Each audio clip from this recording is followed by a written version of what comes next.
اليوم يعني البحرين يشهد يوم تاريخي امتزجت فيه دموع الحزن مع دموع الفرح على هذه النصرة التي جاءتنا في البحرين، وهذا أمر طبيعي.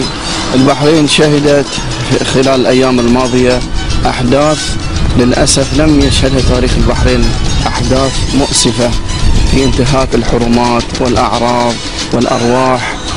شهر كامل والمواطنين يعانون ويطلبون ويناشدون المسؤولين وعلى رأسهم جلالة الملك، فالحمد لله.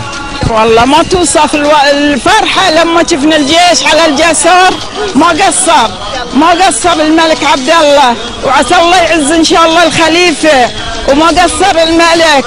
نشكر مجلس التعاون على وقفتهم معنا، ونشكر صاحب الجلالة الملك والشعب البحرين جميعا، رجالا ونساء وأطفال، وقفوا وقف الرجال.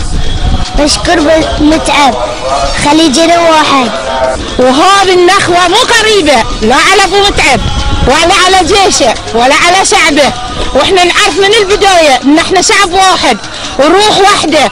ردود أفعال المواطنين الذين التقطوا الأنفاس من جديد، وتبدلت مشاعر الخوف إلى الأمل بوصول قوات درع الجزيرة، آملين أن ترجع الأمور إلى نصابها. والله اللي وصلوا حياهم الله، وبيوتنا مبطلة لهم مفتوحة حق الجميع، وهاي أهلنا يعني أهل الخليج يدهم واحدة، الحمد لله الحمد لله. حياكم الله في البحرين.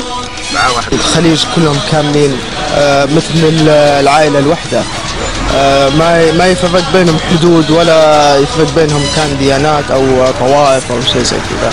الشيء اللي كان يحس في النفس الأمور اللي حصلت يعني هنا كانت أمور يعني غير متوقعة فعلا، يعني ما توقعنا الشيء هذا يكون بالمجتمع اللي عندنا اللي حاصل. أولا نبي نقول لهم قلوبنا مفتوحة لكم قبل بيوتنا، وانتم على راس والعين. يوم شفنا درع الجزيرة اخواننا ذلين اول شيء، ونشكر ابو متعب على وقفته ويانا، ونشكر مجلس التعاون ككل. ويوم شفنا درع الجزيرة داشة والله حسينا بالامان. الأمن والاستقرار بات هو مطلب المواطنين الذين يتمنون أن تعود الأيام إلى عهدها في مملكة البحرين التي هي بلد الأمان.